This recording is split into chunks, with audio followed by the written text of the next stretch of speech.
ಅಕ್ಕ ತುಂಬ ಚಳಿ ಆಗ್ತಿದೆ, ಬೆಚ್ಚಗೆ ಮಾಡು ಅಕ್ಕ. ನನಗೆ ಕರೆಂಟ್ ಪಾಸ್ ಆಗ್ತಾ ಇದ್ದಂಗೆ ಇದೆ.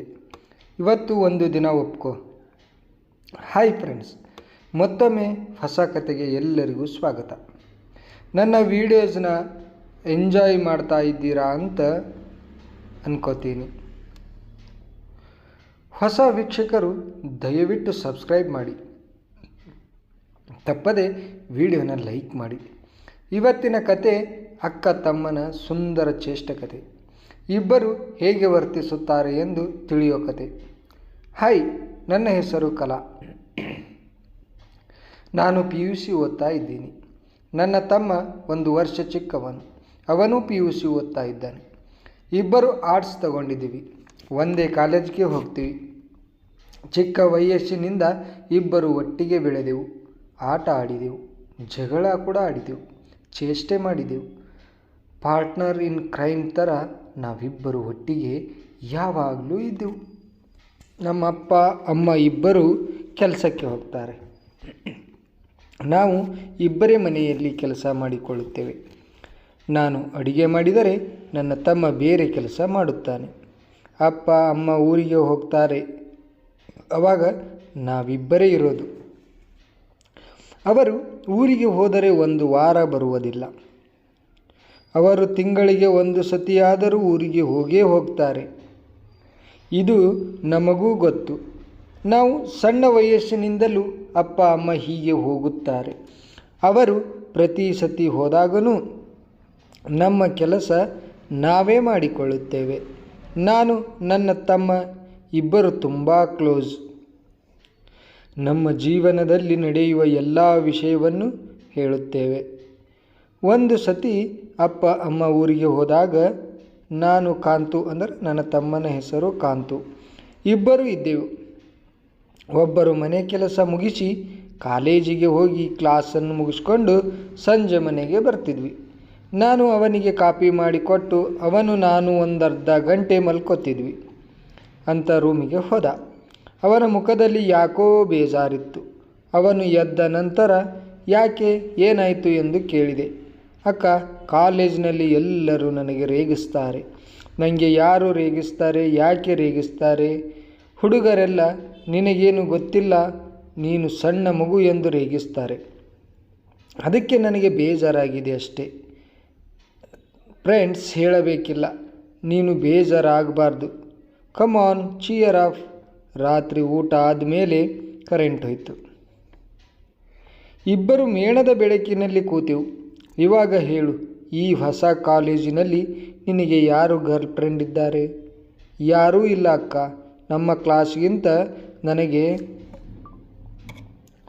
ನಿಮ್ಮ ಕ್ಲಾಸಲ್ಲಿ ಇರುವವರನ್ನು ಕಂಡರೆ ಇಷ್ಟ. ನೀನು ಹೇಳು ಅಕ್ಕ, ನಿನಗೆ ಯಾರು ಹೊಸ ಬಾಯ್ ಫ್ರೆಂಡ್ ಸಿಕ್ಕಿದ್ದಾರೆ? ಯಾರೂ ಇಲ್ಲ ಕಾಂತು, ಯಾರೂ ಬೇಡ ಅಂತ ನಿರ್ಧರಿಸಿದ್ದೀನಿ. ಈ ವರ್ಷ ನಾನು ತುಂಬ ಚೆನ್ನಾಗಿ ಓದಬೇಕು, ಒಳ್ಳೆಯ ಮಾರ್ಕ್ಸ್ ತಗೊಂಡು ದೊಡ್ಡ ಇಂಜಿನಿಯರ್ ಆಗಬೇಕು ನಾನು. ಅಕ್ಕ, ನೀನು ಹೇಗೆ ಎಲ್ಲವನ್ನು ನಿಭಾಯಿಸ್ತೀಯ? ನೀನು ತುಂಬ ಚೆನ್ನಾಗಿದ್ದೀಯ. ಹುಡುಗರು ನಿನ್ನ ಮೇಲೆ ಬೀಳುತ್ತಾರೆ, ಆದರೂ ಹೇಗೆ ಡಿಸ್ಟ್ರ್ಯಾಕ್ಟ್ ಆಗದೆ ಓದುತ್ತೀಯ? ನೀನು ನಿನ್ನ ಮನಸ್ಸಿನಲ್ಲಿ ನಿನಗೆ ಏನು ಆಗಬೇಕು ಎಂದು ಯೋಚನೆ ಮಾಡು. ಅದರ ಕಡೆ ಸಂಪೂರ್ಣವಾಗಿ ನೀನು ಓದಬೇಕು ಅಷ್ಟೇ. ಆದರೆ ನೀನು ಸೂಪರ್ ಅಕ್ಕ. ಸರಿ, ರಾತ್ರಿ ಕತ್ತಲಾಯಿತು, ಕರೆಂಟ್ ಬರುವ ಹಾಗೆ ಕಾಣುತ್ತಿಲ್ಲ, ಮಲ್ಕೊಳ್ಳೋಣ. ಚಿಕ್ಕಂದಿನಿಂದಲೂ ಇಬ್ಬರು ಒಂದೇ ಹಾಸಿಗೆ ಮೇಲೆ ಮಲಗಿ ಅಭ್ಯಾಸ. ಇಬ್ಬರು ರಾತ್ರಿ ಮಲಗಿ ಬೆಳಿಗ್ಗೆ ಕಾಲೇಜ್ಗೆ ಹೋದೆವು. ಅಲ್ಲಿ ಕಾಂತನ ಫ್ರೆಂಡ್ಸ್ ಅವನ ಹತ್ತಿರ ಏನೋ ಗುಸು ಮಾತಾಡ್ತಾ ಇರೋದು ಕಾಣಿಸ್ತು. ಸಂಜೆ ವಿಚಾರಿಸೋಣ ಅಂದು ನಮ್ಮನಾದೆ. ಸಂಜೆ ಕಾಂತುನ ಕೇಳಿದೆ, ಏನು ನಿನ್ನ ಫ್ರೆಂಡ್ಸ್ ತುಂಬ ಮಾತಾಡ್ತಾ ಇದ್ರು? ಇಲ್ಲ ಅಕ್ಕ, ಅದೆಲ್ಲ ನಿನಗೆ ಹೇಳೋಕ್ಕಾಗಲ್ಲ ಕಾಂತು. ಇಷ್ಟನ್ನು ಹೇಳಿ ಅವನ ಪಾಡಿಗೆ ಅವನು ತುಂಬ ಯೋಚಿಸುತ್ತಾ ಇದ್ದ. ಕಾಂತು ಮನಸ್ಸಿನಲ್ಲಿ, ಅಕ್ಕನೇ ಇದ್ದಾಳಲ್ಲ, ನಾನು ಯಾಕೆ ಅವಳಿಂದ ಕೇಳಬಾರ್ದು, ಅವಳಿಂದ ಕಲಿಬಾರ್ದು? ಅವನು ನನ್ನನ್ನು ಬೇರೆ ದೃಷ್ಟಿಯಿಂದ ನೋಡಲು ಶುರು ಮಾಡಿದ. ಆದರೆ ಅದು ನನಗೆ ತಿಳಿಯಲಿಲ್ಲ. ಮರುದಿನ ಬೆಳಿಗ್ಗೆ ನಾನು ಸ್ನಾನಕ್ಕೆ ಹೋಗಿದ್ದೆ. ಮೋಟಾರ್ ನೀರು ಖಾಲಿಯಾಗಿತ್ತು. ಕಾಂತು, ಮೋಟಾರ್ ಆನ್ ಮಾಡು ನೀರು ಬರುವುದಕ್ಕೆ ತುಂಬ ಲೇಟ್ ಆಗುತ್ತೆ ಅಂತ ಗೊತ್ತಾಯಿತು. ಅದಕ್ಕೆ ಟವಲ್ ಸುತ್ತಕೊಂಡು ಆಚೆ ಬಂದೆ. ಅವನು ರೂಮಲ್ಲಿ ಯಾವುದೋ ಬುಕ್ಗೋಸ್ಕರ ಹುಡುಕ್ತಾ ಇದ್ದ. ಏನು ಹುಡುಕ್ತಾ ಇದ್ದೀಯಾ ಇಲ್ಲಿ? ಯಾವುದು ಬುಕ್ ಇಟ್ಟಿದ್ದೆ, ಇವಾಗ ಸಿಗ್ತಾ ಇಲ್ಲ. ನಾನು ನಿನ್ನೆ ಅವನ ಬ್ಯಾಗಿನಲ್ಲಿ ಸುಂದರ ಹುಡುಗಿಯರ ಮ್ಯಾಗಝಿನ್ ನೋಡಿದ್ದೆ. ಅದನ್ನು ನಾನು ತೆಗೆದು ಇಟ್ಟುಕೊಂಡಿದ್ದೆ. ಅವನು ಬೆಳಿಗ್ಗೆ ಇದನ್ನೇ ಹುಡುಕುತ್ತಿದ್ದಾನೆ ಎಂದು ನನಗೆ ಗೊತ್ತಿತ್ತು. ಮ್ಯಾಗಝಿನ್ ಅವನ ಮುಂದೆ ತೋರಿಸಿ, ಇದನ್ನು ಹುಡುಕ್ತಿದ್ದೀಯಾ ನೀನು? ಅವನು ತಲೆ ತಗ್ಗಿಸಿ ನಿಂತ. ಯಾಕೆ ಕಾಂತು, ಏನಾಯಿತು? ಯಾಕೆ ಅಳುತ್ತಿದ್ದೀಯಾ? ಕಾಂತು ಕೋಪದಿಂದ, ನನ್ನ ಫ್ರೆಂಡ್ಸ್ ಎಲ್ಲರೂ ನನಗೆ ರೇಗಿಸ್ತಾರೆ, ನಿನಗೇನೂ ಗೊತ್ತಿಲ್ಲ ಅಂತ. ಅದಕ್ಕೆ ಇದನ್ನು ತೆಗೆದುಕೊಂಡು ಬಂದೆ. ನೀನು ತಪ್ಪು ಮಾಡ್ತಾ ಇದ್ದೀಯಾ. ಈ ವಯಸ್ಸಿನಲ್ಲಿ ಇವೆಲ್ಲ ತಪ್ಪು. ಸಾರಿ ಅಕ್ಕ, ಮತ್ತೆ ಮಾಡಲ್ಲ ಈ ಥರ. ಸರಿ, ನೀನು ರೆಡಿಯಾಗು, ನಾನು ಬೇಗ ರೆಡಿಯಾಗುತ್ತೇನೆ. ಇಬ್ಬರು ಕಾಲೇಜಿಗೆ ಹೋದೆವು. ಸಂಜೆ ಬರುವಾಗ ತುಂಬ ಜೋರು ಮಳೆ ಇದ್ದಿದ್ದರಿಂದ ಇಬ್ಬರು ನೆನೆದೆವು. ಮನೆಗೆ ಬಂದ ಮೇಲೆ ಟವಲ್ನಿಂದ ತಲೆ ಕೂದಲು ಒರೆಸಿಕೊಳ್ಳುತ್ತಾ ಇದ್ದೆ. ಮೈ ಮೇಲೆ ಬಟ್ಟೆಗಳು ಅಂಟಿದವು. ಕಾಂತು ಅದನ್ನೇ ನೋಡುತ್ತಾ ಇದ್ದ. ನಾನು ಅವನನ್ನು ಗಮನಿಸಲಿಲ್ಲ. ಆದರೆ ನಾನು ಬೇಗ ಹೋಗಿ ಡ್ರೆಸ್ ಚೇಂಜ್ ಮಾಡಿಬಿಟ್ಟೆ. ಅವನಿಗೆ ಕಾಪಿ ಮಾಡಿಕೊಟ್ಟೆ. ಓದೋಕೆ ಮನಸ್ಸಿಲ್ಲದೆ ಟಿ.ವಿ ಮುಂದೆ ಕೂತೆ. ಕಾಂತು ಎಲ್ಲೂ ಕಾಣಲಿಲ್ಲ. ಅವನ ರೂಮ್ನಲ್ಲಿ ಇಲ್ಲ.